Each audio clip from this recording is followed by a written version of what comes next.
Great. Joel, thanks for doing this. I guess I'm going to call this Tech Talk because I couldn't think of anything else to call it. Yeah, that's good. Yeah, I like it. Yeah.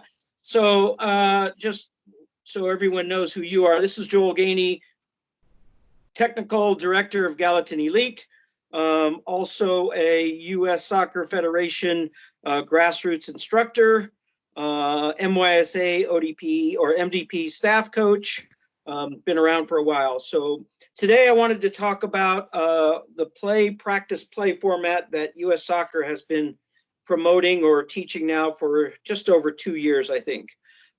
I know you use it a lot within your club. What do you like about it?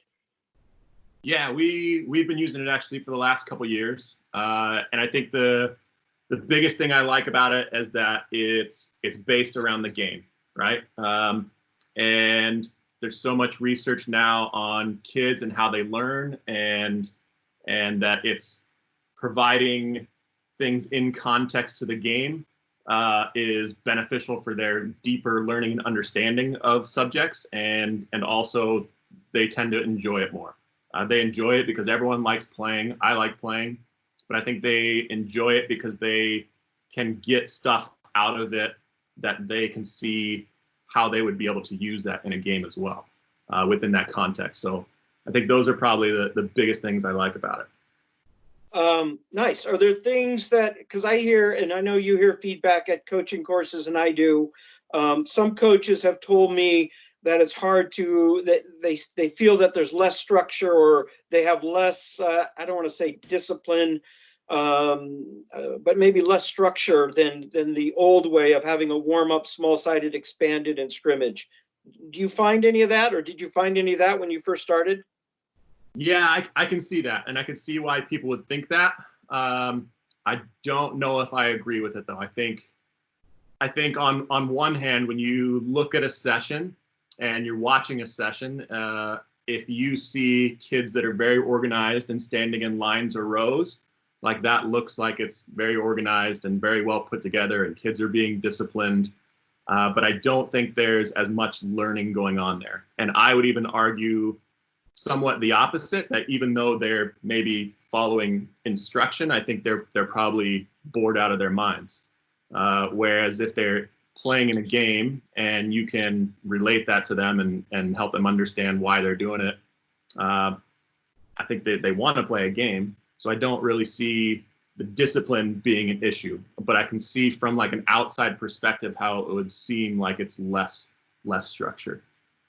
Okay.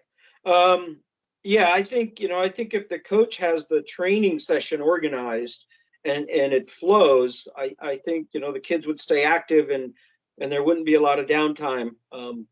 So maybe it just takes some getting used to for some coaches, because it is a new format. It's true. It does take some getting used to, for sure. Yeah.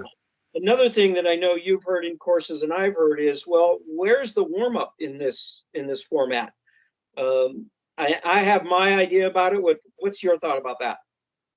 Yeah, we talked about this with our coaches when we first started implementing it, and obviously we talk about it, Rick, on courses all the time. That especially at younger ages, like kids don't need to warm up, and whatever warm up they need can be accomplished in the first play phase, and that's kind of the way I look at it as well.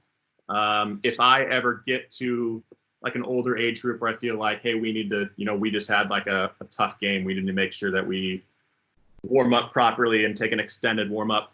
Sometimes I'll even throw in some like dynamic stretches or activities within the first play phase, like, because the first play phase is designed so there's breaks and you ask questions within the breaks, and you introduce the session and what you're working on. So I don't see any reason why during those breaks you can't also be doing dynamic stretches. But I would say for the most part, and I would say this about myself too, when I was growing up, I never went out and stretched when I was a kid. When I went out to play with my buddies, we would just go out and play.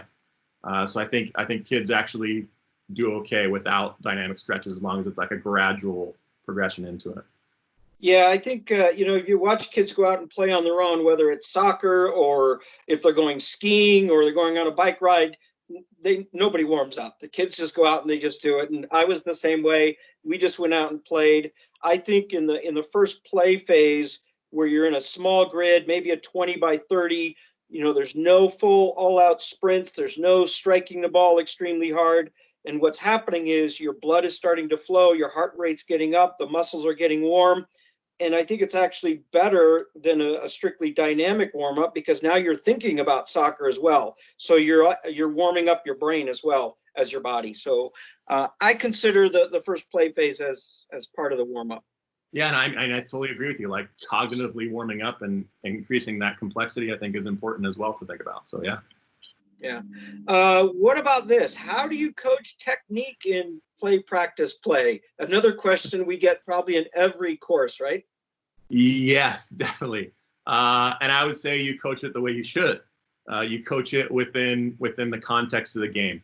I think there used to be the pattern of even like 5-10 years ago, where we would run sessions and you separate the technique out and you try and isolate the technique. But there's a lot of research that shows, and I think it's important to like keep up on the modern research. And I mean, this is why things are going in this direction, because kids learn better when there's context around their execution. They need to know what decision they need to make in the specific situation, and not only that, but then how do they make it and how they pair together. So I think you do that, and I think kids learn by doing, they learn by playing, and they don't think that isolating the technique is necessary. And I would even say that we need to utilize our time more efficiently, and we just don't have that much time with them. So the most efficient way is doing it within the game. Yeah, I agree. I think the old way of what used to be called block training, where you and I would stand 10 yards apart and pass the ball 100 times, right? But what's lacking in that is there's no thought process going on. There's no context to how that's going to work in the game, as opposed to when you were doing it in a training session, in a play phase or the practice phase. Now it's what we call random training. Maybe one pass is 10 yards, maybe the next one is 5, maybe the next one is 20, and I got to bend it around an opponent.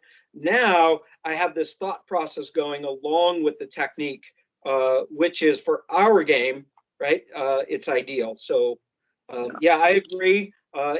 It might be difficult for some coaches to find those moments to coach technique, but I think the more they do it, the easier they'll find that to be. Yeah, absolutely. It's and again, I agree. It's difficult and takes a little bit getting used to, but I think it's more efficient, like I said, and I think there's deeper learning that goes along with it when you do it that way. So awesome.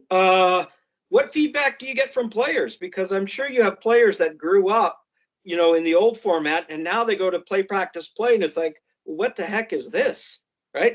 Have you had any feedback from players? yeah, I haven't. Interestingly enough, I haven't had a lot of feedback from players that are used to like a really rigid, like we work on technical stuff. And I'm not sure if they're worried that I'm going to take the game away, because the feedback that I get is that they tend to like it. They like playing. They like that it's everything's within context, and they can understand the why of what they're doing. Not only the why, but the what and where and who and all that stuff. But the feedback I've gotten is really positive. I mean, kids like playing soccer. It's a fun game. I think we need to keep it fun. So yeah. I've heard from coaches around the state that since the first thing they're doing is playing, that kids tend to show up on time or early. Have you noticed that within your club? Yeah. Yes. I would also say that the play, practice, play, especially at the younger ages, you're inevitably going to have kids that show up late. And I think that makes that easier to handle a little bit. So not only you get kids wanting to show up on time and early, but if a kid is inevitably late, it's not as big of a deal. It's like, oh, hey, we're playing, jump in. Yeah. So I think it makes it easy to start the session. What about feedback from parents? I'm sure on occasion you have parents hang around and watch a training session. And I don't know if they played soccer. They might be new to the game, but they're probably saying, well, this is not how we used to do it. Have you heard from any of them? Yeah, and I've heard some good, some bad. And we try to, at our club, I mean, we try to explain like, hey, this is what we're doing and this is why we're doing it, but you still get naysayers. There was one last year, a guy came up to me and he's like, hey, have you ever showed him this? And he showed me like a little ball control activity or whatever. And the first thing I said was like, well, not that, because you're not doing it right, but yeah, we'll show him how to play. But he was stuck on it. He was like, oh, this is the way that we did it. And I'm like, well, that's great. If I went to a heart doctor and he was still doing stuff the way they were doing things 10 years ago, I'd be pretty concerned. I'd probably find a new doctor. Yeah, great point. But I mean, you still get naysayers, but I think you try and explain to them, hey, here's why we're doing this, and most of them come around and most of them see it, and then they not only that, but they see their kids and how much they enjoy it, and they're gonna follow what their kids want to do. So I think that's an important part to realize as well. Yeah, if a kid goes home with a smile on their face and say, we got to play a lot today, I think most moms and dads will be pretty happy with that. What when you first started this, what did your staff think? Because I know, I think I've had a lot of them in coaching courses now, but when they first started 2 years ago, it had to be new to all of them, right? So what was their thought? It was new to me too. So and so when we found out, right, that U.S. soccer was going to go in this direction, and the research they did put into play, practice, play, and why it's beneficial, I was committed to it. I was like, hey, you know what? We're going to try it. And we're going to try it for a whole season, and we're going to do nothing but it. And I told the coaches that, same as parents, had some naysayers, had some coaches like, I'm not sure. And I said, well, this is what we're doing. We're going to commit to it. After the season and even through the season, I mean, we would check in. And after the season, I think we all kind of reflected and we were like, how do you think it went? And all the coaches were like, great. I thought it was fantastic. And I'd ask them, I'd be like, where do you think your kids are at technically? And they were like, I think they're doing fine. And then the next question was, do you think they're any worse off now or than if we would have been doing isolated technical training? And pretty resoundingly, the answer was no. I think they're right where they would have been, if not maybe even a little bit better, and their game understanding is better and they're making better decisions. So we liked it, we committed to it, we tried it, and we've kind of stuck with it ever since. Nice. I know you use it a lot for most of your age groups. Do you think PPP is appropriate for all levels of players? I do. I think you can use it at any level. I would even say you could use it at the highest level. Obviously, there's a lot more things to manage at that level in terms of periodizing like their recovery and all those things. But I can see it working at the highest level of starting with like a bigger game, breaking down what you want to work on, and then building it back up. And I don't see any reason that you couldn't do that with any age or any level. Yeah, when I was coaching at Belgrade, I didn't use play, practice, play every day, but there were times where I would use it. It's a good way to mix things up as well. Kids show up and all of a sudden, first thing they're doing is scrimmaging, and it's like, wow, this is great, rather than going through small-sided, expanded, and so on. So I didn't use it every day, but I did use it. And, I think that it's a good way to mix things up. Kind of sometimes training can get stale. And I think throwing that in at the higher levels with more experienced kids, I think is a good thing. I found nothing but positive results from it when I did it. Yeah, sorry, Rick, I'm gonna throw this point in there. I think to your point, I think you can use the first game to quickly throw out like a problem that they're facing and be like, look, this is an issue that we're struggling with. And now they're hungry to be like, yeah, you're right. Like, help us get the solution. So then they're kind of locked in right away. And I think that's a super effective way to do it. It can be, for sure. Yeah. One more thing, as an instructor, right? What feedback do you hear from candidates at the courses at the end of a course? And I know they're only 4 hours long. It's a lot of information to throw at them. What have you heard from coaches? Yeah. During the course, we hear, I mean, like the questions you asked: where do you do technique? How do you do technique? When do we warm up? I mean, I've heard questions like, when do you show them how to do moves?